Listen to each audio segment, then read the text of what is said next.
en Lucas 10, del 3 al 16, que le titulé La misión de los 70. Y vamos a leer un texto en Mateo 23, del 33 al 36. Si usted no tiene su Biblia, puede leerlo en la pizarra. Dice así: serpientes, generación de víboras, ¿cómo escaparéis de la condenación del infierno? Por tanto, he aquí yo os envío profetas y sabios y escribas, y de ellos a unos mataréis y crucificaréis, y a otros azotaréis en vuestra sinagoga, y perseguiréis de ciudad en ciudad, para que venga sobre vosotros toda la sangre justa que se ha derramado sobre la tierra, desde la sangre de Abel el justo hasta la sangre de Zacarías, hijo de Berequías, a quien matasteis entre el templo y el altar. De cierto os digo que todo esto vendrá sobre esta generación. No se asusten, estas palabras que Cristo está dando aquí, se lo dio directamente a sus oyentes, y todo lo que está ahí se cumplió en el año 70. Esto no tiene que ver con ustedes. Ya está, pero tiene que ver con el estudio. Gracias te damos, Señor, en esta mañana. Te pedimos que tú bendigas este tiempo, que vamos a estar exponiendo tu palabra. Gracias, Señor, porque esto es una iglesia bendecida, donde no tenemos mucho, pero tenemos 3 maestros. Y eso es una bendición incalculable. Y gracias porque nos esforzamos para presentarle a tu pueblo tu palabra. No nuestros gustos, ni nuestros deseos, ni nuestras ideas preconcebidas. No, venimos aquí temblando porque queremos presentar tu palabra. Ahora te pedimos que sea tu palabra la que haga el efecto en tu pueblo. En el nombre de Jesús. Amén. Gracias, Señor.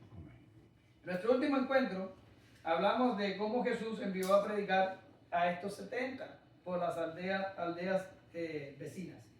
Además estuvimos discutiendo cuando el Señor dijo y vio los campos y dijo: la mies es mucha y los obreros son pocos. ¿Se acuerdan que estuvimos viendo algo del discipulado, y estuvimos diciendo de que en estos tiempos la gente discipula gente? Y esto no es así. En la Biblia vemos el testimonio de la Escritura, y es Jesús, Dios, el que discipula a los discípulos. Nosotros, nuestro trabajo es llevar la gente a la Biblia y esperar que el Espíritu Santo haga el trabajo, no nosotros.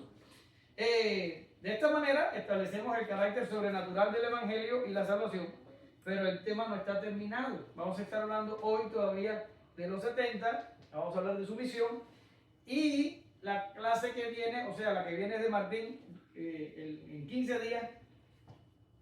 ¿No sabemos los nombres de los 70? No sabemos. Vamos a estar viendo el regreso de los 70. 15 días atrás vimos el envío, ahora vamos a ver la misión, y entre 15 días vamos a ver el regreso de los 70. Vamos a tener 3 clases sobre los 70 o los 72, porque vimos que hay 2 interpretaciones con respecto al número. Ahora, en la clase de hoy prestaremos atención a la explicación que Jesús le dio a los enviados acerca de la misión. ¿Y cuál es la misión? ¿Cuál es el objetivo de la misión? El objetivo de la misión es la predicación. Esa es la clave, el mensaje, la buena nueva. Así que el maestro se asegura de que los enviados entiendan la naturaleza de su trabajo, y les advierte que no va a ser fácil, sino que les tocará lidiar con el rechazo, lo mismo que él anteriormente, pero esta vez Jesús da fuertes advertencias y sentencias de juicio a los impenitentes. Con todo, debemos alabar su nombre, porque muchos entonces, como ahora nosotros, solo por gracia escucharon y creyeron. ¿Ya? Lo malo de este mensaje, las sentencias de juicio y las advertencias de castigo, no nos tocan a nosotros, no se lo coja a pecho. Esto habla de las personas que rechazan el Evangelio. Evidentemente aquí no hay personas que han rechazado el Evangelio, por lo menos no que sepamos. Entonces, el mensaje va a estar un poco difícil, porque hablar de juicio siempre es difícil, pero nosotros, por la gracia de Dios, ya hemos escapado de esos juicios. ¿Ya está? Bien. El contenido es verso del 3 al 4, la urgencia de la misión, verso del 5 al 9, la prioridad de la misión, versos del 10 al 11, el rechazo de la misión, verso del 12 al 16, el juicio de la misión. Bien, como está corto, yo lo voy a leer. Y dice, y he aquí yo os envío como corderos en medio de lobos. No llevéis bolsa, ni alforja, ni calzado, y a nadie saludéis por el camino. Ahora, lo primero que encontramos aquí es el id. Si se acuerdan de la escuela, el id está en tiempo verbal. ¿Cuál? Imperativo. Eso es un imperativo. No es una sugerencia. Es id. Si yo te digo id, te estoy diciendo, te estoy mandando, te estoy ordenando que vayas. No tienes la posibilidad de decir no. No tienes la posibilidad de decir voy a pensarlo. No tienes la posibilidad. La única posibilidad latente es obedecer. El Señor no te está invitando a que vayas, como mismo lo invitó a los 70, ni está solicitando, ay, alguien de ustedes quiere por favor ir. No, el Señor lo mandó, le dijo, id, fue una orden. Él lo está ordenando, no es algo sobre lo cual se puede vacilar. Él los mandó a ellos a ir con D, ya, es un imperativo, igual que nos mandó a nosotros. Usted dice, ¿qué conexión hay entre ellos y nosotros? Bueno, la conexión es la gran comisión. La gran comisión fue dada a los creyentes de la misma manera que los 70 fueron enviados, nosotros somos enviados. Aunque el otro día vi a un teólogo que yo tengo muy buena opinión de él, estaba escuchando uno de sus mensajes, no voy a decir su nombre, que estaba diciendo que la gran comisión fue dada solo a los apóstoles, que la gran comisión no es para todos los creyentes, sino para los pastores y maestros. Yo no lo entiendo así, pero bueno, hay que respetar la opinión de la gente que también tiene cierta reputación. Ahora, ¿qué es lo otro que veo ahí? Dice corderos en medio de lobos. ¿Ya? Creo que es un cordero, en cubano es un carnero, es como una oveja, creo yo, algo así. Y los lobos son los que se comen a ese tipo de animales. El Señor te está mandando, o los está mandando a ellos, a un lugar donde van a encontrar, no van a encontrar peligros, no van a encontrar persecución, no van a encontrar oposición o rechazo, no, van a encontrar la muerte. El peligro aquí es la muerte, aunque todo lo que dije anteriormente se puede sufrir en la misión, pero ¿qué es lo que le hace un lobo a un cordero? Se lo come. Ya quiere decir que la figura que Jesús está empleando aquí es un alto peligro. Peligra tu vida o peligra la vida de estos 70 cuando fueron enviados a predicar. Es una misión sumamente peligrosa. Hemos sido advertidos por el Señor de que predicar el Evangelio es peligroso. Juan 16, del 1 al 3 dice, estas cosas os he hablado para que no tengáis tropiezo. Os expulsarán de la sinagoga. Si aún viene la hora, escuche. Cuando cualquiera que os mate pensará que rinde servicio a Dios. Y dice, y harán esto porque no conocen al Padre ni a mí. Quiere decir, en estos tiempos nuestros, debido a la composición de nuestra sociedad y las leyes de nuestros países, esta persecución no se ve tan acentuada, donde peligra la vida, como en los tiempos de los 70 y en los tiempos de Jesús. Ahora no va a decir, se tendría que ir usted para allá, para los países musulmanes, donde sí te matan por ser cristiano, o a lo mejor en China, a lo mejor te apliquen cualquier tipo de castigo raro por predicar el Evangelio. Pero en estos tiempos ese peligro inminente de muerte no está. Y es una lástima. Es una lástima porque esto permite, o sea, la ausencia de peligro permite que cualquiera anuncie cualquier falso evangelio.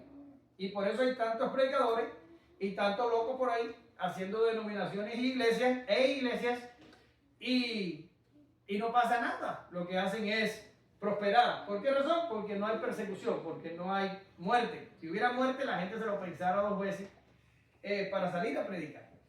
Sin embargo, también nosotros podemos esperar cierta clase de presiones, sobre todo presiones de nuestros círculos los jóvenes sufren esto mucho más que los adultos. Porque ya el adulto ya está, como decimos en Cuba, está acamado de tanta cosa. No sé cómo traducir eso en mexicano. Pero los jóvenes que empiezan en la escuela sufren burlas y sufren cosas, no solo de los estudiantes y sus amigos, sino también hasta de los maestros. Yo me acuerdo cuando yo estudiaba medicina en Cuba, yo tenía maestros de filosofía que se burlaban en mi cara y me decían que los cristianos éramos ignorantes y todo lo demás en una aula de universidad. Entonces sí, podemos encontrar este tipo de persecución todavía y ojalá que la suframos. Porque si usted está en un grupo y usted no sufre ninguna clase de presión por ser cristiano, usted no lo es en lo absoluto. Porque lo normal es que en el mundo encontremos aflicción. Ya está, eso es lo normal. Si usted no está recibiendo algún tipo de aflicción, es porque usted es un mundano a la secreta. ¿Sabe lo que significa eso? Hay una película por ahí que dice cristiano a la secreta. Bueno, usted es un mundano a la secreta. Usted es cristiano hoy y cuando se va en sus lugares, usted entonces es mundano y por eso no recibe persecución. Pero los cristianos recibimos persecución, desprecio, rechazo. Paul Washer dice que somos los que le desbaratamos la fiesta a la gente.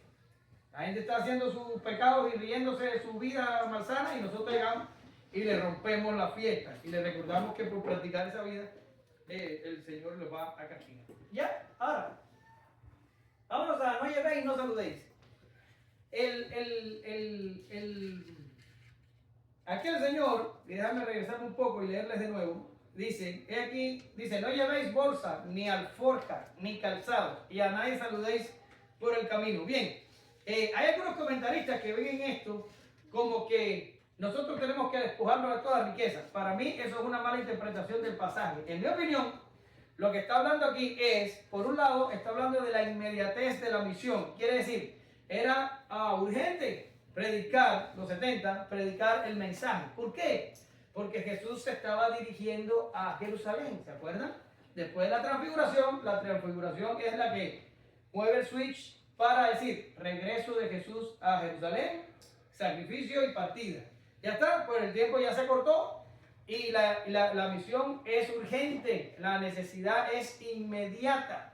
Pero además, que diga no lleves vamos a buscarlo, no lleves bolsa, alforja ni calzado, o sea, no tenían que llevar solo el calzado que tenían en los pies. Me está indicando a mí que también era una misión de corta duración. Iban a predicar por un tiempo corto. De hecho, fíjense, si es corto, que la clase que viene vamos a hablar de su regreso.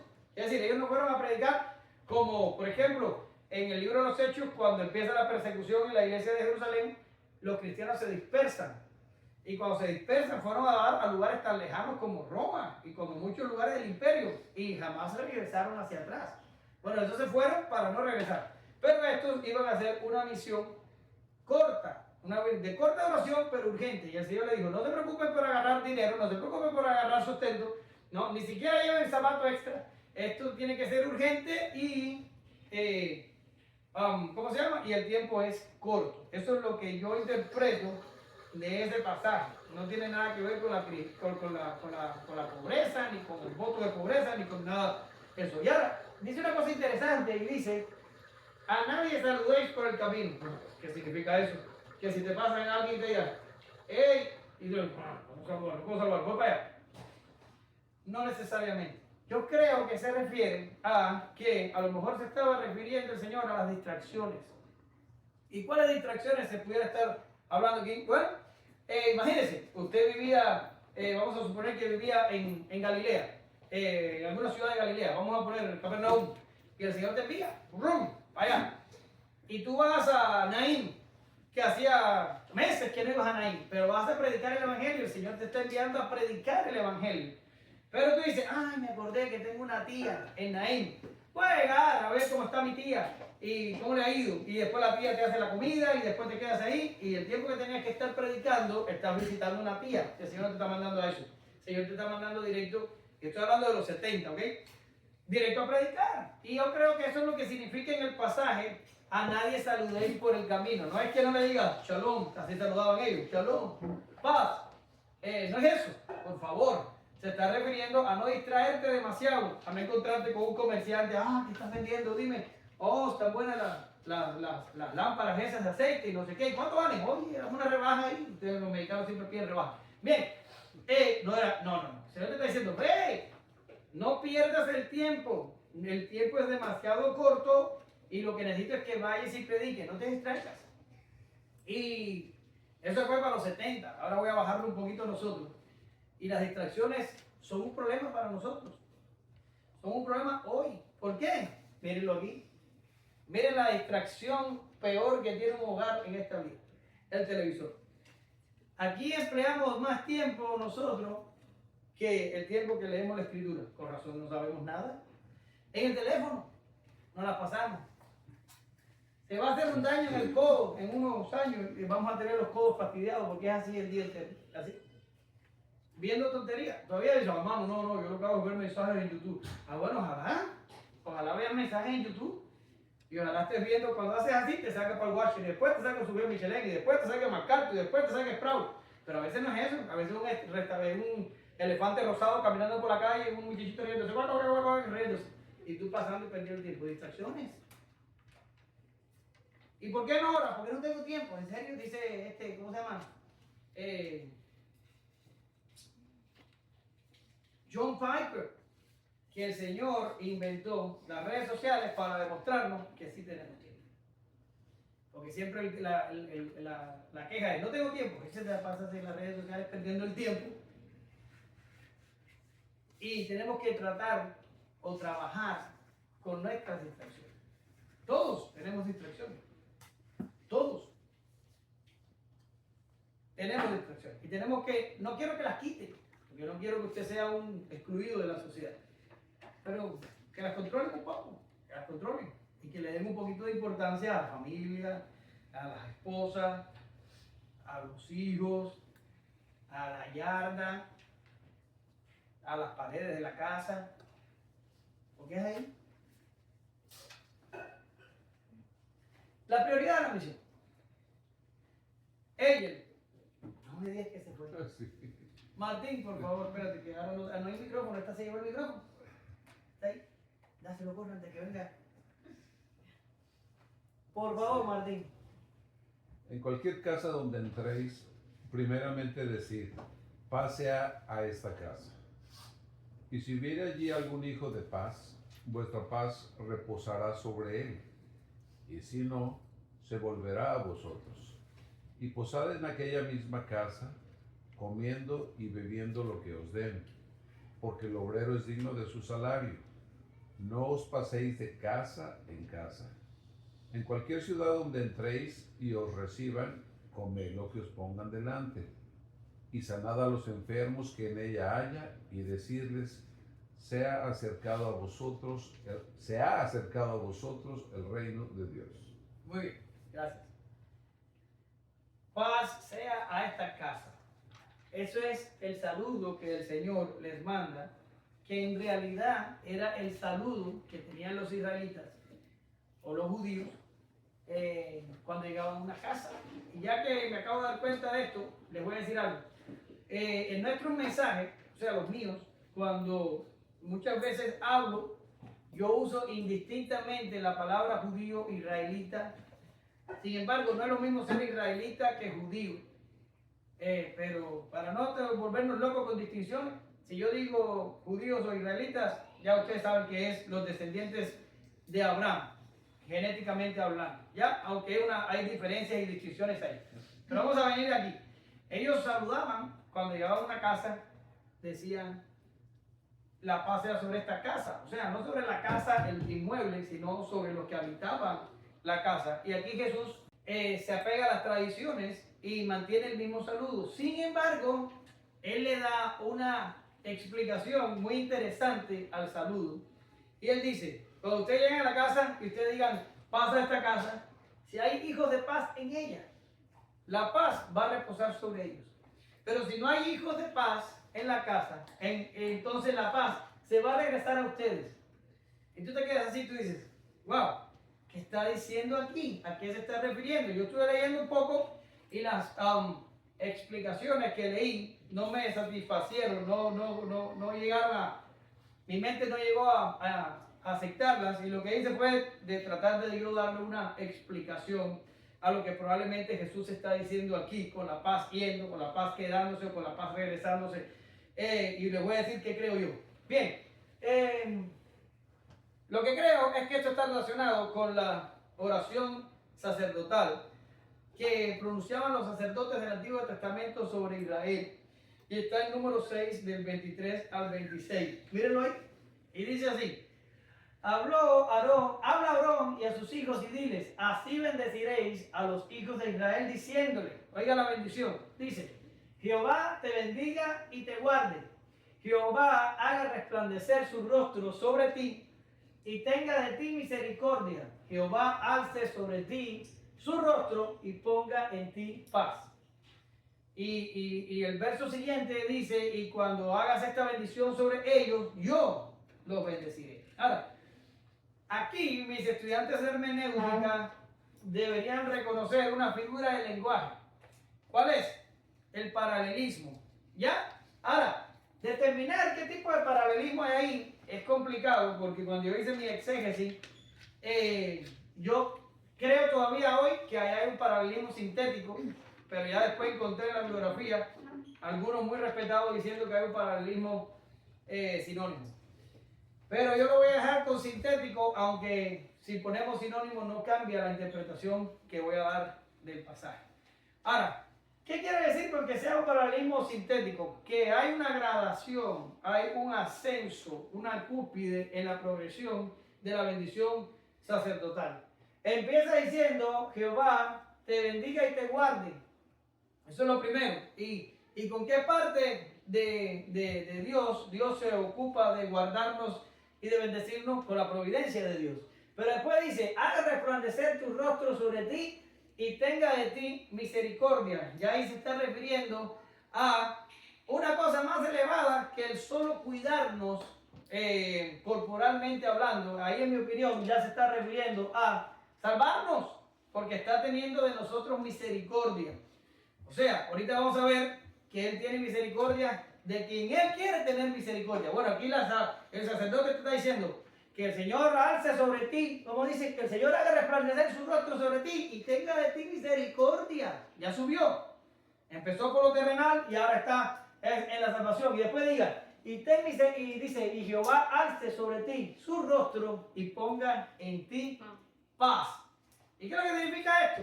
Lo que significa esto es que Dios, una vez que tiene de nosotros misericordia, el sacerdote pide que la enemistad que tenemos con Dios sea resuelta y que entre Dios y nosotros haya ¿qué cosa? Paz. En mi opinión, la paz que se está refiriendo aquí Israel no es una paz como que ausencia de guerra, o no es una paz como ausencia de problema, o no es una paz como ausencia de conflicto. No, usted puede tener guerra, conflicto, problemas, puede tener todo eso, pero puede tener esta paz que está hablando aquí, y es la misma que habla Cristo, que dice, yo no doy mi paz como el mundo la da. ¿A qué paz se está refiriendo? A la paz que podemos alcanzar con Dios. Es la bendición de poder ver el rostro de Dios, algo que los israelitas ni ningún hombre podía hacer. Solo Moisés logró ver la espalda de Dios al pasar, pero no podíamos o no podemos verlo. ¿Por qué razón? Por nuestro pecado. Pero Adán hablaba con Dios cara a cara cuando no había caído todavía. Y conversaba con él cuando se paseaba en el huerto. Bueno, esta es la bendición del israelita y debería ser la bendición de cada hombre. Poder resolver nuestra enemistad con Dios y verle a la cara y hablar con él. Y que él pueda hablar con nosotros. ¿Se da cuenta a qué se está refiriendo la paz? Eso es lo que yo veo que hay aquí. No se está hablando de ausencia de problema ni ausencia de lío. No, se está hablando de paz con Dios. Porque quiero decirte, si no lo sabes, una persona que no ha creído en Jesucristo, que sus pecados no han sido perdonados y que no han sido salvados, su peor enemigo es Dios. La gente piensa de Dios como en los muñequitos cuando éramos niños. Un anciano sentado en una nube con una barba y un angelito sonando un arpa. Eso es ridículo. Si usted no tiene a Jesucristo, Dios es su peor enemigo. Tu peor enemigo no es tu enemigo. Tu peor enemigo no es el diablo. Tu peor enemigo es Dios. Porque Dios te va a tomar por ser un impenitente y te va a poner en el infierno. Y ahí te vas a quedar por la eternidad. Por tanto, la bendición aquí sumo sacerdotal es resolver la enemistad con Dios, poder mirar a Dios a su rostro y decir, por Jesucristo estoy aquí. ¿Lo ven? Eso es lo que yo veo aquí. ¿Y qué se está refiriendo entonces el Señor? El Señor está diciendo, ok, pues cuando ustedes lleguen a una casa, ustedes van a tener la paz. ¿Cuál paz? La paz de que sus asuntos han sido arreglados con Dios y ustedes no son reos del infierno más y ustedes no son reos de condenación más. Ustedes son herederos de vida eterna. Ustedes van a sentarse en los lugares celestiales conmigo, le está diciendo el Señor. Y cuando ustedes lleguen con esta bendición a una casa, si hay un hijo de la paz, ¿qué es lo que es un hijo de la paz? O un hijo de paz. Un escogido. ¿No lo ven? Un escogido. Si hay un hijo de paz allí, la paz va a reposar sobre él. Quiere decir, tú vas a llegar con la buena nueva y la bendición que tienes tú la va a tener él. ¿Por qué? Porque de la misma manera que yo trabajé en ti, voy a trabajar en él. Ahora, si cuando yo llego a la casa, lo que me encuentro son gente que no son hijos de paz, que no son hijos del reino, que no son escogidos, ¿qué es lo que van a hacer ellos? Ellos van a rechazarla. Y eso va a regresar a ti. No se va a quedar, el inconverso no se va a salvar. Solo el creyente se va a salvar y tú te lo vas a llevar. Y dice Jesús incluso, y va a ser más dulce cuando sea rechazada porque va a regresar a ti. ¿Lo ven? Entonces, en mi opinión, Cristo hace esta oferta de paz y esto desborda el concepto antiguo testamentario y lo eleva muy por encima. Lo que en el Antiguo Testamento era sombra, símbolo y promesa, ahora con Jesús es cumplimiento, consumación y redención completa. Jesús es la ofrenda que trajo paz. No más ritos, no más sacrificios. Este es el mensaje de los 70. Ellos son portadores de paz real. Esta es la paz. Esta es la paz. Ahora, aquí hay algo maravilloso que yo no sé si usted lo nota. Y lo maravilloso es, y está en concordancia con lo que hablamos la vez pasada y con lo que siempre hablamos, pero no importa, yo se lo digo por si acaso no lo ve. Y es que cuando usted llega, fíjate, ¿dónde está la cosa? Mira, dice, y si hubiere allí algún hijo de paz, vuestra paz rebosará sobre él. Espérame, el hijo de paz estaba antes que el predicador llegara. ¿Usted lo ve? ¿Qué es lo maravilloso aquí? Que el Señor no solo prepara un discípulo, le da su mensaje y lo envía, dale hijo, vete a predicar, sino que el Señor prepara la tierra del otro que va a recibir el mensaje. ¿Usted se da cuenta? Porque el hijo de paz ya estaba antes que el predicador llegara. ¿Ya? Y por algunos por ahí dicen, no, voy a salir a ganar almas. Y después regresa y dice, hoy gané 2 almas para el Señor. ¿En serio que la ganaste? No me digas, ¿cómo lo lograste? Pero aquí los 70 llegan a un lugar y cuando llegan, ya el hijo de paz estaba ahí. ¿Quién preparó la tierra? ¿Quién la preparó? Dígalo usted. ¿Quién preparó la tierra? La preparó Dios. Y lo único que tienes que hacer, ¿qué? Hablar. Es lo que tienes que hacer tu hija. Ir allá y hablar. Si esa señora es una hija de paz, ella se va a ir con esa paz. Y si no, la paz va a regresar a ti, no la vas a traer para acá y no la vas a dar. No big deal. Y usted va a decir, dame citas. Ya, te voy a dar 2, pero te voy a dar 2 que Alex habló hace mucho tiempo de una y en la clase pasada habló de la otra. Te estoy trayendo cosas que ya han estado exponiéndose aquí por largo tiempo. Y te voy a preguntar, ¿quién preparó a Cornelio? ¿Fue Pedro? No. ¿Fue Pedro el que preparó a Cornelio? ¿Se acuerdan de quién es Cornelio? No. Pedro estaba allá y sabía quién era Cornelio. Y ya Dios estaba trabajando en Cornelio hacía rato. Cuando Pedro llegó, los hijos de paz estaban ahí esperando. Ya Dios había hecho la obra entera. Lo único que tuvo que hacer Pedro, ¿qué fue? Dígalo. Abrir la boca. Y qué bueno que emplees esa manera de decirlo porque me encantó. Abrir la boca. Eso es lo que tiene que hacer Pedro. Ya nada. Fíjate que Pedro no fue como asustado. Bueno, porque usted sabe que es una cosa bien mala que yo entre a casa de gentiles, pero Dios me dijo que viniera. Yo estoy aquí todavía asustado, pero voy a abrir la boca. Pero ni siquiera me invitó a salvarlo, ni a bautizarse, ni a nada. Y de momento el Espíritu Santo hizo ¡ram! Y cayó. Y los vio entonces empezar a profetizar y hablar en otras lenguas y todo aquello que pasó en Pentecostés. Y entonces dijeron, bueno, pues no le podemos evitar, no le podemos impedir el bautismo en agua a uno que ya tiene al Espíritu Santo. Si Dios no hubiera hecho esto, ellos hubieran ido y lo hubieran dejado ahí. ¿Y quién es el que prepara la tierra? Dios. Pero te voy a decir el que empleó a Alex la clase pasada. ¿Alguien ya se atreve a decirme a quién voy a decir ahora? ¿Se acuerdan de la clase pasada? Por favor. Lidia. ¿No habló la clase pasada de Lidia? ¿Eh? ¿Se habló? ¿Y quién preparó a Lidia? Dios. Dios. Es la que estaba junto al río. Esa. Vendedora de púrpura. Esa. Y si tú quieres morirte de susto, mira el evento de Lidia y compáralo. El evento de aquel, no me acuerdo cuál es el nombre, porque ese sí no lo revisé, que le dice a Pablo, casi me persuades a ser cristiano. Ay, hijo, si casi te persuadió, no te persuadió. Porque Pablo no persuade. Es el mismo Pablo, es el mismo mensaje, pero Lidia se salva y el otro se pierde. ¿Y cuál es la diferencia?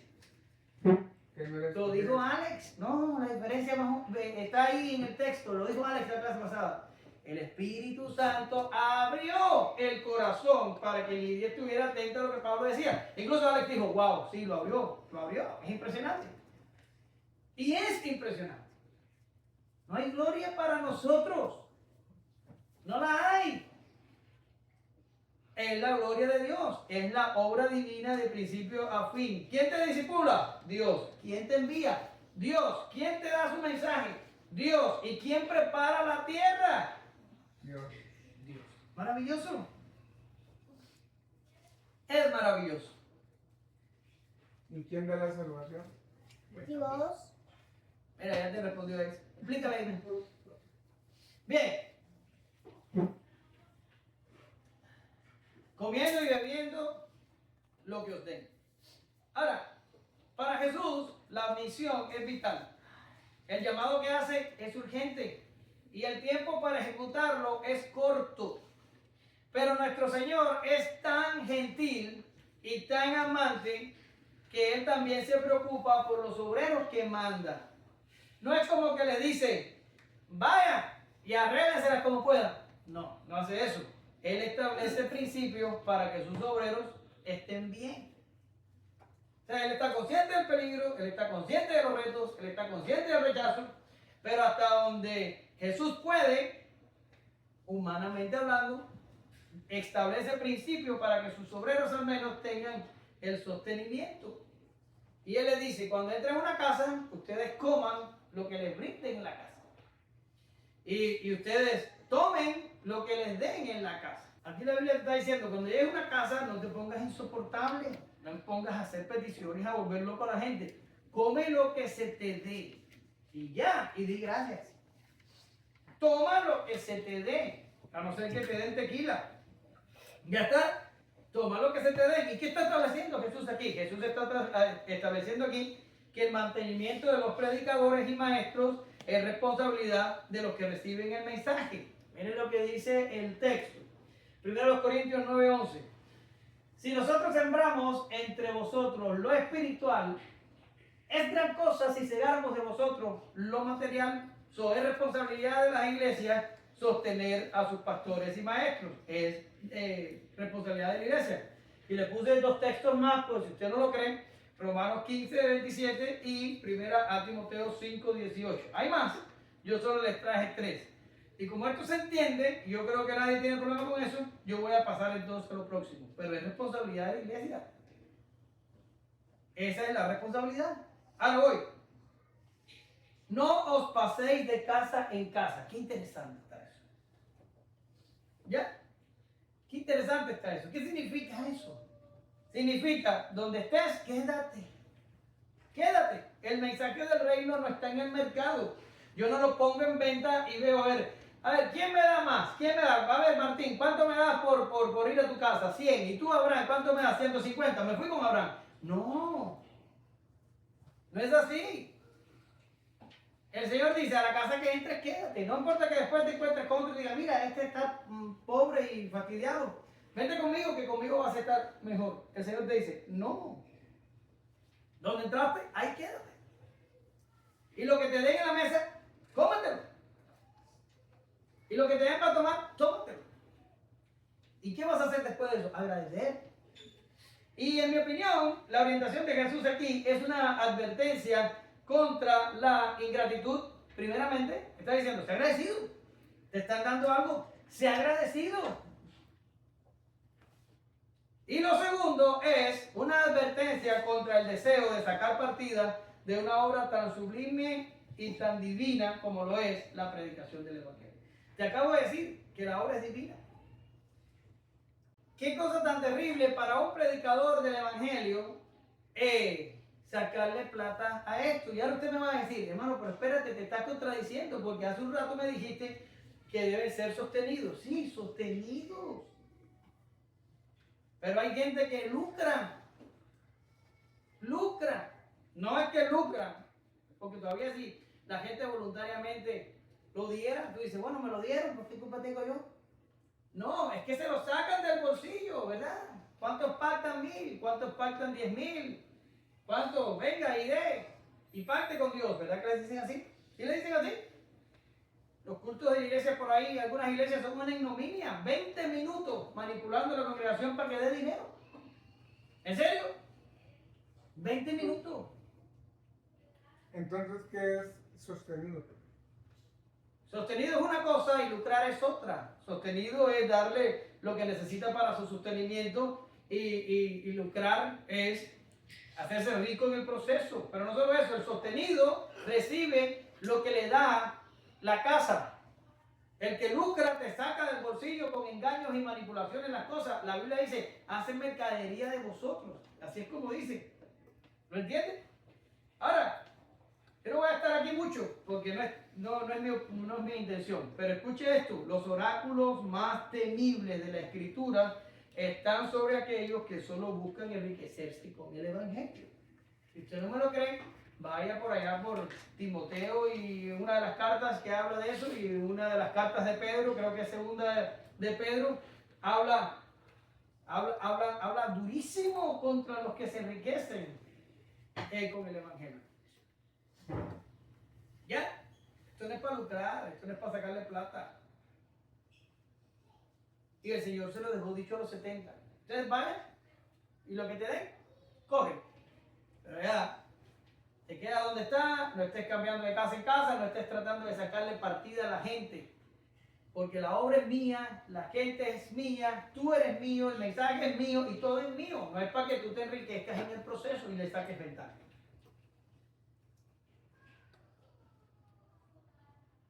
¿Y qué decían? El reino de Dios se ha acercado. Incluso se lo decían a los que lo rechazaban. Decían, el reino de Dios se ha acercado a esta casa. ¿Por qué se ha acercado? Porque estoy yo. O sea, estoy hablando de los 70. Estoy yo en la casa. Yo soy un enviado ¿de quién? Del Señor. Lo vimos la vez pasada. ¿Qué tú eres cuando Dios te envía? Un embajador, un representante. Es como si Jesús estuviera ahí. El reino de Dios se ha acercado. Y los que rechazan dicen, ok, me voy a sacudir el polvo, pero acuérdate, el reino de Dios vino a ti. Y tú viste que lo rechazó. Pero vino, para que después no te quejes. Vino. El reino de Dios se ha acercado. Ahora, ¿cómo el reino de Dios se ha acercado? Y dicen los premilenialistas que después de la segunda venida es que empieza el milenio. Y ahí está diciendo, el reino de Dios se ha acercado. Y cuando tú te haces creyente, tú vienes a ser un miembro del reino. Y el sermón del monte es la constitución de ese reino, para decirlo de alguna manera. ¿Y cómo puede ser posible que ellos están esperando el milenio después de la segunda venida? Si aquí tenemos constitución, tenemos miembros y tenemos a 70 diciendo, el reino de Dios se ha acercado, por fin. ¿Está o no está? ¿Lo esperamos o ya está aquí? Eso se lo voy a dejar así para que ustedes lo valoren. No sea que todavía me queda algún premilenialista aquí. Pero el reino de Dios está en medio nuestro. Ahora, no se ha consumado, pero está aquí. Está inaugurado. Se va a poner mejor más para adelante, pero por el momento está inaugurado. No lo estamos esperando en el futuro. Ahora sí, el rechazo de la misión.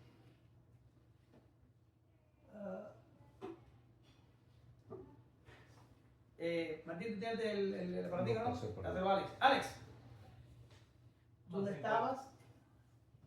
Mas en cualquier ciudad donde entréis y no os reciban, saliendo por sus calles, decid: aún el polvo de vuestra ciudad que se ha pegado a vuestros pies, lo sacudimos contra vosotros, pero esto sabed que el reino de Dios se ha acercado a vosotros. Eso es lógico. Tú llegas con una oferta, algunos van a decir sí, los hijos de paz. Algunos van a decir no, es más, algunos no. La mayoría va a decir no. ¿Por qué? Ya te lo anticipa la Biblia. Angosto es el camino, estrecha es la puerta, y son pocos los que entran por ella. Pero ancha es la senda y amplia la puerta que lleva a la destrucción. Son más los que se pierden que los que se salvan. Eso ya lo sabemos. Y ha sido el constante clamor de los profetas del Antiguo Testamento de que se frustran en el proceso porque se dan cuenta de que predican y vuelven a predicar y la gente que se salva es mínima. Miren aquí a Elías como un ataque. El hombre estaba obstinado. No sé si obstinado para ustedes es lo mismo que para mí. El hombre estaba cansado, deprimido, fastidiado. Y le dice al Señor: mátame, que ya no soy mejor que mis padres, mátame aquí mismo en este desierto. Y después ve una cueva, se mete en la cueva, después se le presenta al Señor y le llama y le dice: ¿qué haces aquí, Elías? Metido en la cueva. Y entonces él le dice, fruto de la depresión más profunda, y le dice: he sentido un vivo celo por Jehová de los ejércitos, porque los hijos de Israel han dejado tu pacto, han derribado tus altares y han matado a espada a tus profetas. ¿Y qué dice después? Y solo yo he quedado y me buscan para quitarme la vida. Deprimente. Y Elías dice: solo yo he quedado. En realidad el tipo estaba deprimido. El Señor le dice: hay 7,000 que no han doblado sus rodillas a Baal, no está solo. Siempre hay un remanente. Pero el hombre estaba ya tan negativo que ni siquiera se veía solo en el mundo y con una vida limitada. Ese ha sido el clamor de los profetas todo el tiempo del Antiguo Testamento. Que salen a predicar y a los que no matan a espada no los escuchan y los rechazan. Es exactamente lo mismo que nos va a pasar a nosotros.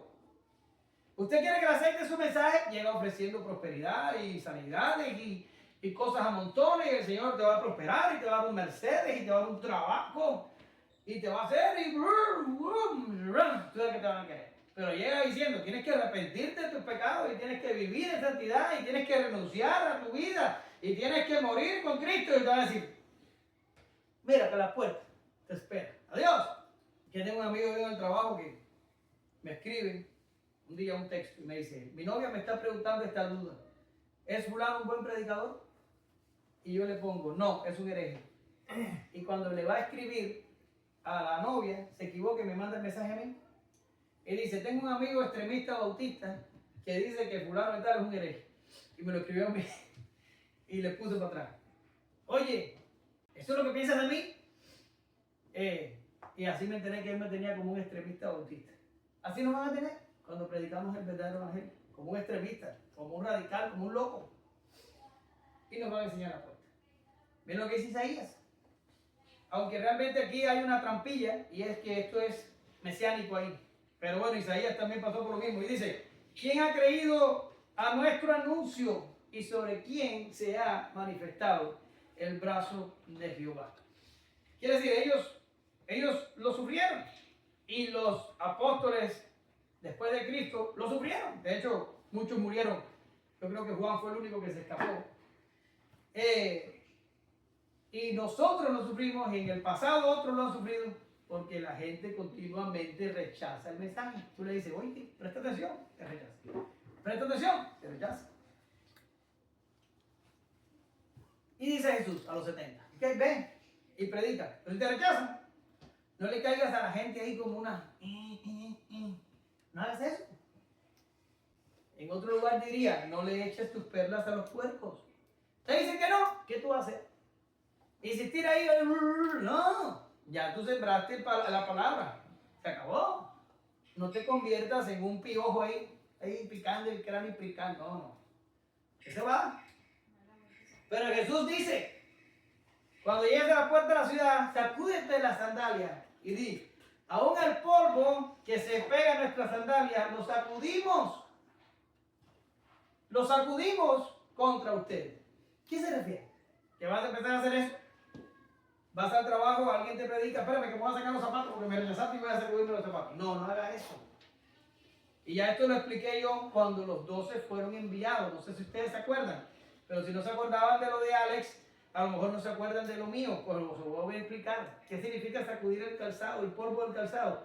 Esto es una señal o un simbolismo a nuestra purificación. El Señor está diciendo, el polvo que pisan los que rechazan mi evangelio está contaminado con su pecado. Ni siquiera el polvo lo quieras. ¿Sí? Purificación, santidad. Sal de en medio de ellos. No tocar lo impío. Miren lo que dice Jeremías 3:2. Ahí está. Jeremías 3:2. Alza tus ojos a las alturas y ve en qué lugar no te hayas prostituido. Junto a los caminos te sentabas para ellos como árabe en el desierto. Dice, y con tus fornicaciones y con tu maldad has contaminado la tierra. La depravación de los inconversos, de los impíos, de la gente. Y escucha esto que te voy a decir. Esto va para todo el mundo. Tu papá no es cristiano, es eso. Tu mamá no es cristiana, es eso. El que sea que tú quieras, un hijo, lo que fuera, no es cristiano, es eso. Porque a veces pensamos, no, que eres bueno, el malo es el otro. No, si no tienes a Jesucristo, todos los demás, lo único que hacen es pecar, es depravarse y es contaminar la tierra. Tenemos que rechazar las obras de ellos, no amarlas, no festejarlas, no desearlas. Hay creyentes que envidian la prosperidad de los impíos. ¿En serio? ¿Nunca han leído el Salmo 73? Creo que es el que dice que Asaf empezó a envidiar a la gente, dice que casi resbala sus pies. No me acuerdo, pero creo que es el 73. ¿No lo han leído nunca? ¿En serio? ¿Quieres vivir como tu vecino inconverso? ¿Quieres tener lo que él tiene? ¿Quieres vivir como él vive? ¿Quieres engañar como él engaña y pecar como él peca? ¿Qué es Cristo para ti? ¿Nada? ¿No significa nada? Aún el polvo. Debemos despreciar el polvo que pisan. Debemos quitárnoslo de nuestros pies. Eso es purificación, santificación. Nosotros somos llamados a mayores promesas, a mayor herencia. Tenemos que valorar a Cristo como algo precioso. No me quieres, me voy. No me quieres escuchar, no te hablo más. Del Evangelio no significa que no lo salude y que no lo ayude si lo necesita. ¿Ya? Eso es lo que significa sacudir el polvo. No te quieren con el Evangelio, pues nada, se acabó.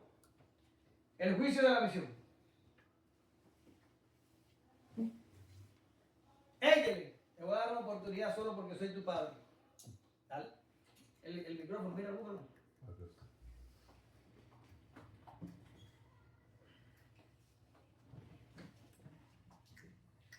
Dios dijo que en aquel día será más tolerable el castigo que para Sodoma que para aquella ciudad.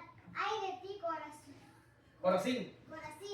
Ay de ti, Betsaida, que si en Tiro y en Sidón se hubiera hecho los milagros que se ha hecho en vosotras, tiempo ha que sentados en silicio y ceniza, y se habrán arrepentido. Por tanto, mi juicio será más tolerable el castigo para Tiro y Sidón que para vosotras.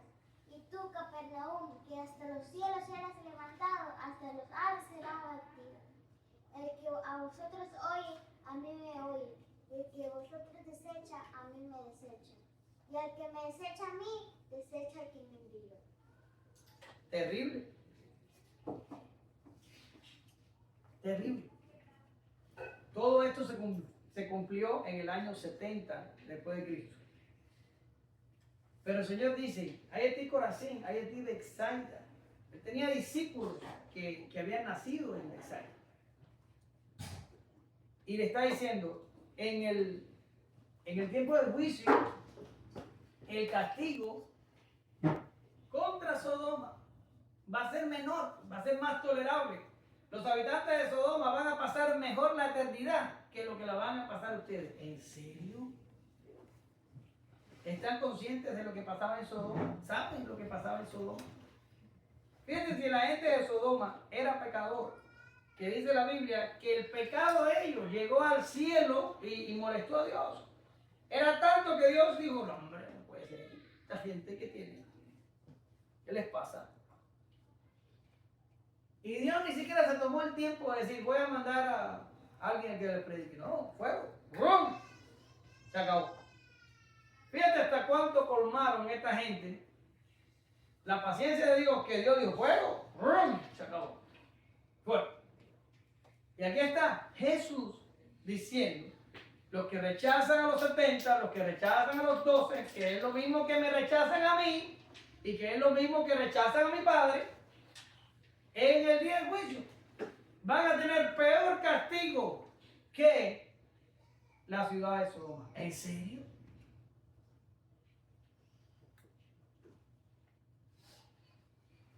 Juan 3, del 18 al 19, dice, este es el Señor hablando con, ¿cómo se llama? Con Nicodemo. Dice, el que en él cree, no es condenado, pero escuchen, pero el que no cree, ya ha sido condenado, porque no ha creído en el nombre del unigénito Hijo de Dios. Esta es la condenación, que la luz vino al mundo y los hombres amaron más las tinieblas que la luz, porque sus obras eran malas. ¿Cuál es la condenación? Rechazar a Jesús. ¿Cuál es la condenación? Amar más tu pecado que a Dios. Esa es la condenación. Ahora, ¿por qué para los habitantes de Sodoma el castigo va a ser más tolerable? ¿Por qué? Bueno, yo te voy a explicar por qué. Porque los habitantes de Sodoma no se les incitó o se les invitó a arrepentirse. Ellos eran unos pecadores empedernidos y Dios descendió con juicio. Salvó a Lot y a sus 2 hijas y sobre los impíos descendió con juicio. Esto es un juicio positivo, lo que se conoce como un juicio positivo. El Señor no anda buscando misericordia, no anda buscando nada.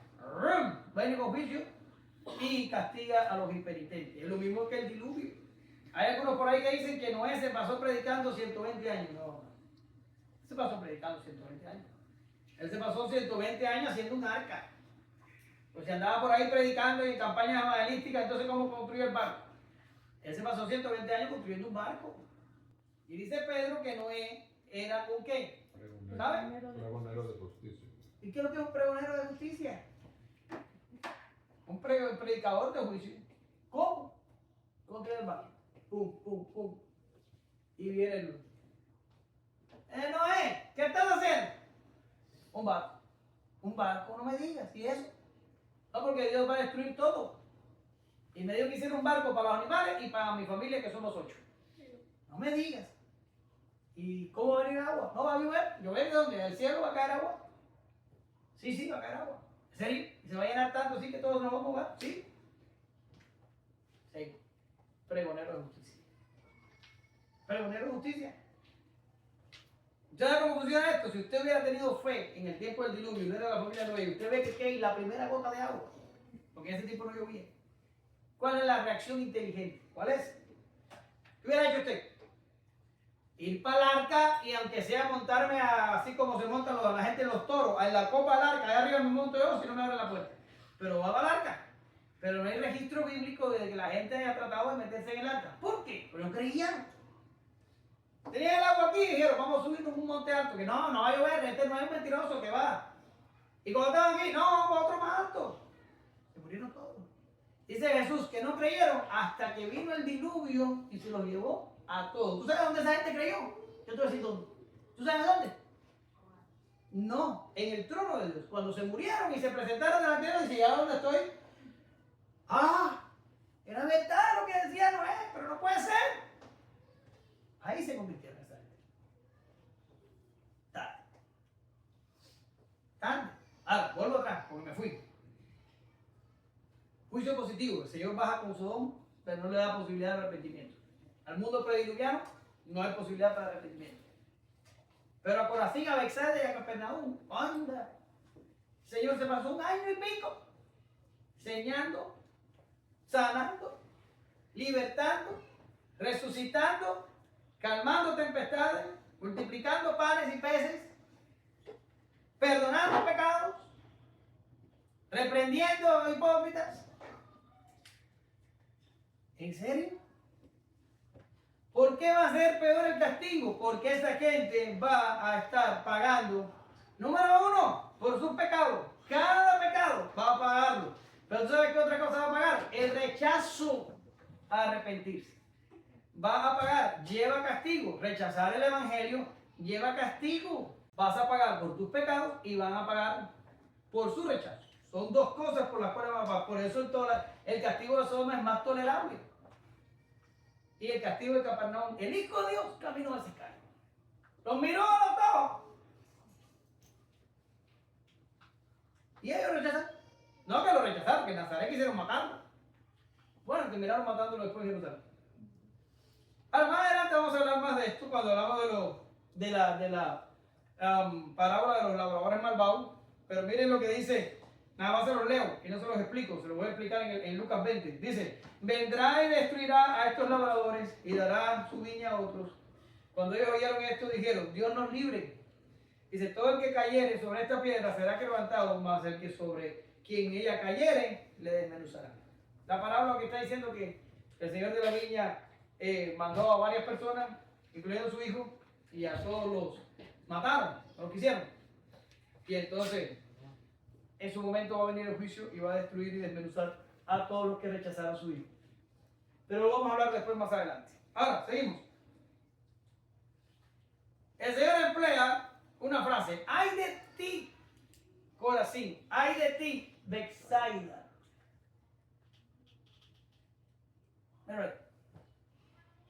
Esto es lo que nosotros conocemos como un oráculo de juicio. El Señor se lamenta por el juicio que vendrá sobre estas ciudades por el rechazo del Mesías. Ya Juan el Bautista había venido y había dicho, ya el hacha está puesta a la raíz de los árboles. ¿Por qué? Porque cuando Juan el Bautista empezó a predicar, unos 6 meses antes que Jesús, ya el juicio sobre Jerusalén y sobre la nación judía estaba determinado. Año 70, el Señor iba a enviar juicio sobre la ciudad. ¿Por medio de quién? Por medio de Tito, que iba a tomar Palestina y iba a destruir todo.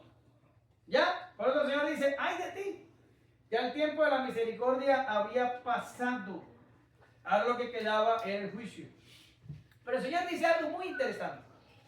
Y Él dice, si en Tiro y en Sidón se hubieran hecho los milagros que se han hecho aquí, tiempo que se hubieran arrepentido, dice más, pero ya no me acuerdo. Ahora, esto es muy interesante, porque mira lo que Jesús está diciendo. Si en Tiro y en Sidón se hubieran hecho los milagros que se hubieran hecho aquí, la gente se hubiera arrepentido. Pero ¿qué fue lo que le tocó a Tiro y a Sidón? A Tiro y a Sidón, juicio. ¿Qué fue lo que le tocó a Sodoma? Juicio. Pero el Señor sabía que si mandaba un predicador y hacía milagros, se iban a arrepentir. Pero el Señor no buscó el arrepentimiento de la ciudad. ¿En serio? No lo buscó. ¿Por qué? Porque la misericordia no se debe. Mucha gente a veces me pregunta, ¿qué hay? Y los indios allá de los mayas que estaban por allá por las pirámides mexicanas, no sé si eran los mayas o los aztecas, los aztecas. Los aztecas, ¿quién les predicó de Jesús? Pues nadie. ¿Y cómo se salvaron? No se salvaron. ¿Pero qué injusticia? Ah, bueno, pues qué mal. ¿Qué mal? No se salvaron. No les predicaron a Cristo, no se salvaron. Se acabó, se perdieron. ¿Qué le pasó a Tiro y a Sidón? No les mandó predicadores que hicieran milagros. Y Dios sabía que si hacían los milagros se iban a salvar. Lo están diciendo. Pero no mandó los predicadores. ¿Y por qué? Porque no quiso. Porque no quiso. Dios no debe la misericordia. Él no tiene que tener misericordia de nosotros. Él tiene misericordia porque Él quiere, pero no porque tiene. A estas ciudades decidió castigarlas. Decidió castigarlas. Mire lo que dice aquí. Romanos 15, 16 dice, pues a Moisés dice, tendré misericordia del que yo tenga misericordia y me compadeceré del que yo me compadezca. Así que no depende del que quiere ni del que corre, sino de Dios que tiene misericordia. El Señor destruyó a Tiro y a Sidón porque quiso, pero no es injusto al hacer eso. Tiro y Sidón era una ciudad súper pecadora. Se habían enriquecido y le habían hecho a Israel, como decimos nosotros en Cuba, la vida de cuadritos. Hasta que Dios derramó juicio. Todavía no fueron castigados porque Dios es injusto, no. Ellos fueron castigados porque Dios es justo. Pero Dios no procuró su arrepentimiento. ¿Por qué? Porque no quiso. ¿Acaso nosotros, las criaturas, vamos a decirle al Señor, ¿por qué lo has hecho así? ¿Tú crees que puedes hacer eso? ¿Tú crees que yo puedo hacer eso? Pararme delante del Dios omnipresente, omnipotente, inmenso, grandioso, santo, que hizo todo el universo. Y decirle, creo que el plan tuyo me hace falta algunos ajustes. ¿En serio? ¿Sabes cuánto necesitas para ir de un extremo de nuestra galaxia al otro extremo de la galaxia en una nave que vuele a la velocidad de la luz? ¿Sabes cuánto tiempo necesitas para cruzar nuestra galaxia? ¿Alguien sabe? 100.000 años. 100.000 años viajando en una nave a la velocidad de la luz para cruzar el extremo de la galaxia. De un extremo al otro extremo. Y en el universo hay millones de galaxias. Y dice que Dios las mide así con la Biblia dice así, las mide con la mano. ¿Te vas a parar ahí a preguntar? ¿A reclamar? ¿Sí? En tu sano juicio te vas a parar ahí a decir, fue culpa de mi papá, no me dio buen ejemplo. ¿O fue culpa de ¿cómo dicen esto? Las cosas generacionales.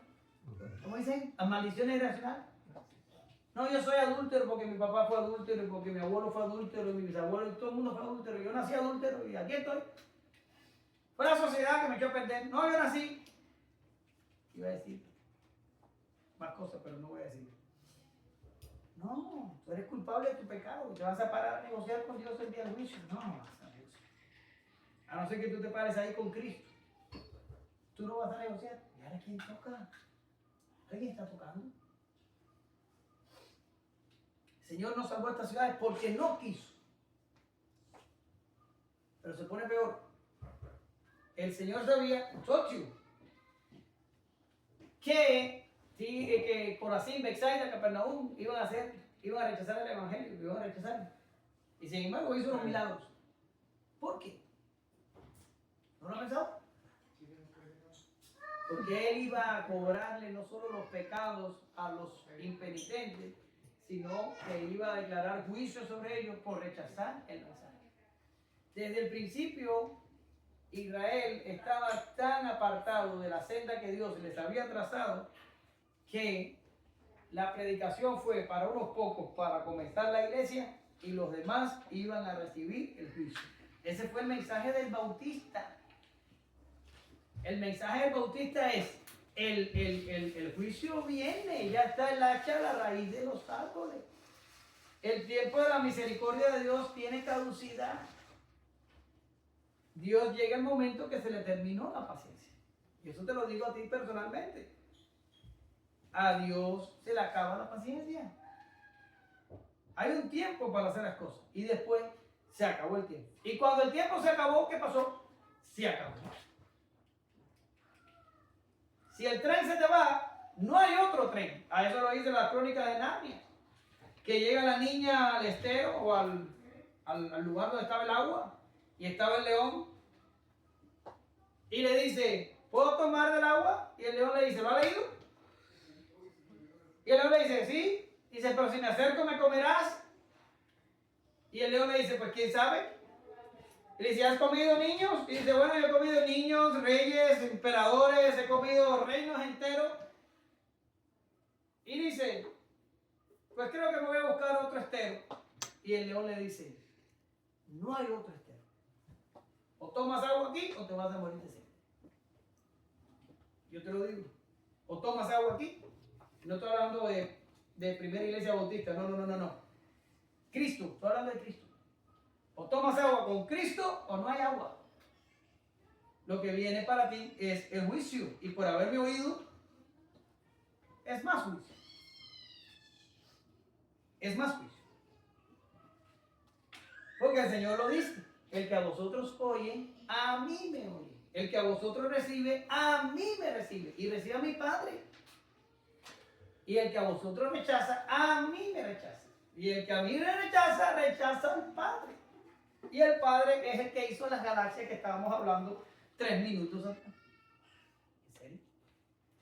¿Qué vale en tu vida más que Dios? ¿O qué puede valer más que Dios? Ese Dios. ¿En serio? ¿Qué vale más que esto? Concluyo. ¿Qué aterrador será para muchos llegar delante del trono de Dios con nada más que mostrar su propia vergüenza? Salir de este mundo con una falsa confianza es algo que no tiene comparación. Qué desolador será pensar en ese momento en las oportunidades desperdiciadas para arreglarse con Dios, en las predicaciones, en el cúmulo de exhortaciones y consejos y hasta la persistente providencia que con cada paso te invitaba a venir. Pero ya no hay tiempo. Y solo queda adelante el castigo. En cuanto a nosotros, enviados tardíos de esos 70 del principio, les ruego, mira a tu alrededor y date cuenta. Todavía hay algunos con la tierra lista esperando que lleguemos con la buena nueva. Seamos conscientes del peligro. Los que mueren sin Cristo se enfrentan a un castigo inconmensurable. Quiere decir, no lo puedes medir. El llamado es más urgente que nunca. La necesidad es apremiante y el castigo, y el peligro paralizante. Pero aún así, nuestro Señor nos manda. ¿Y te vas a quedar sentado? Dios no lo quiera. Levantémonos del sueño y vayamos.